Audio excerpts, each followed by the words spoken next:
Welcome back. Well, a loss last night did not help the Toronto Blue Jays in their quest to clinch the American League East. While some fans are panicking, many others aren't giving up hope that the team can get it done during their final homestand against the Boston Red Sox. Raheem Ladani has more.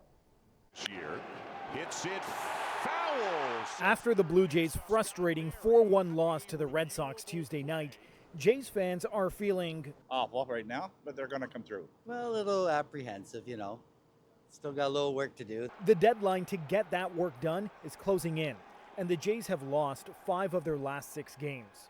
The Blue Jays' magic number to clinch the AL East pennant remains at 4, with 5 games remaining.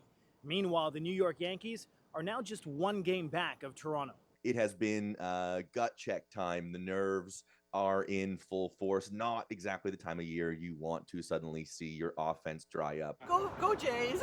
Not everyone is hitting the panic button, though. Cheryl from Chilliwack, BC, is celebrating her 70th birthday, and she and her husband George have complete confidence. They always come back, or mostly always come back. Our Jays are rocking it. And then there's die-hard Jays fan, Peter from the United Kingdom, who's trying to keep perspective. The trouble is, we've done so well that anything other than winning the division now feels like a loss. We're in the playoffs with the first team in the league to be confirmed. So we shouldn't be too down on ourselves, even if it doesn't work out with the Yankees. Regardless of where the Jays finish, there will be playoff baseball in Toronto, which fans say is priceless. Tickets go on sale to the general public Thursday morning, and everyone wishes they could be there. I'm from Moncton, New Brunswick, and I'd love to see a playoff game. I'd really love to be in that atmosphere, but unfortunately it's not going to happen. But no matter how the standings shake out, Toronto knows October baseball is coming. Raheem Ladani, CTV News. Finally tonight, after a career that spans 6 decades in radio, Ken Johnson is hanging up his microphone. He's not only been the voice of Fort Nelson, but he's also been the heart and soul of that community. Our Noah Abel sat down with Ken today to reflect on what's been an incredibly impactful and memorable career. After 40 years in the broadcasting industry, Ken Johnson, the beloved station manager and radio announcer at Summit 102.3 in Fort Nelson, is retiring. He will not only be remembered for his immense on-air talent, but also for the lasting impact he's had on his community. When I was 7 years old, I made a recording of me pretending to be a radio guy. I know it was very strange, but instead of watching TV with the rest of the family, I would be in my room listening to the radio. At 17 years old, Ken joined the Armed Forces. He got involved with the Canadian Forces Network, a television and radio station broadcasting by satellite that he says is where his career took off. That was the beginning. Following his stint in the Army, Ken spent 10 years in Fort St. John before heading to Fort Nelson in 2003, a town he fell in love with right away. They really look after each other, and they were very supportive of me coming to town, and the compliments just were endless. They would call and say, "Hey, it's great to hear you, great to have you, hope you stay for a while," and so I did. Ken has been involved with numerous charities, including the Christmas Toy Run.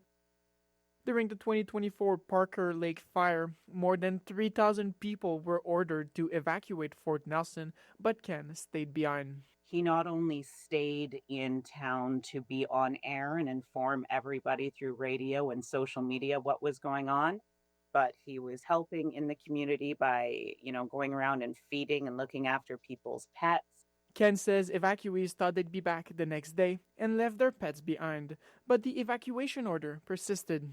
It was at that point that I knew that unless my Tootsies were getting toasty, I wasn't going to go anywhere. I couldn't leave the animals behind, and so I stayed. He has made an impact on not just his community, but the people he's worked with. He just embodies what it's like to be part of a community. Everybody knows him. He knows everybody. There is nothing that man hasn't done or won't do for his community. I've spoke to Ken a lot over the last 4.5 years, and what he's done for his community is incredible. He's not only inspired me to be a better journalist, more importantly, he's inspired me to be a better human being, and that's what I think he's going to be remembered for. I want to go out knowing that people appreciated what I did, then that's a great feeling. Today on the show, we're going to be talking about sports. And for anyone saddened to see Ken retire, he says the station is in good hands and he will be there to help out when needed. I always woke up every morning and thought, hey, I get to go to work, because it was just something I always loved doing. So to me, it was never work. It was, oh, I get to go play. Noah Abel, CJDC-TV News, Dawson Creek. All right, absolutely fantastic job on telling Ken's story, and I think you got to discover what we've known this whole time, but Yes. what a great man Ken Johnson is.